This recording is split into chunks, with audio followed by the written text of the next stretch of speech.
My name is Stuart Waiton. I am a lecturer at Abertay University.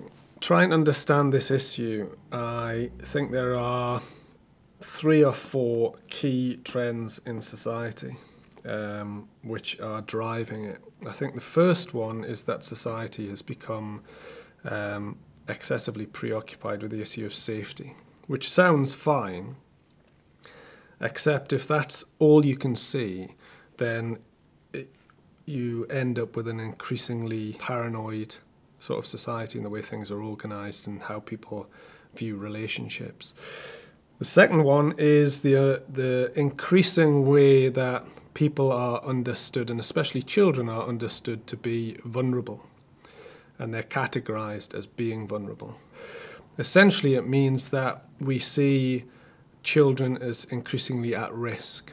The third one is the issue of early intervention, which is the big driver in social policy at the minute. It's essentially, which means that if you don't get into families before the kid is 3 years old, then that child's finished. If they've got a parent who's not the greatest parent in the world, if you don't have early intervention, if you don't have professionals intervening in the family, then forget it.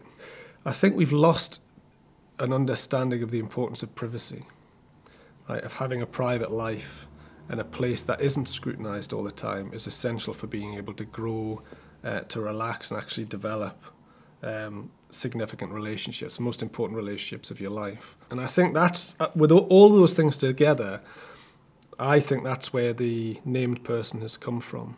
An excessive concern with safety and risk. The named person is essentially someone who the state has decided needs to keep an eye on your child. I think politicians don't realise that how many parents think this is a problem when they actually hear about it. It's implicit in the named person legislation that parents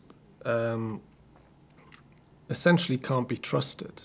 I genuinely think that the state has lost a sense of its place in terms of how they relate to families. The reality is there are very, very, very few children who need state intervention in their lives, very few. So to then say we need a named person and specify that part of the reason that we need a named person is because of child safety fears is ludicrous. The idea that every child in Scotland needs a named person other than their parents to keep them safe is obscene. It's a level of state intervention and interference into people's lives which shouldn't be accepted. And I think parents should be concerned about this, and I think parents should oppose it.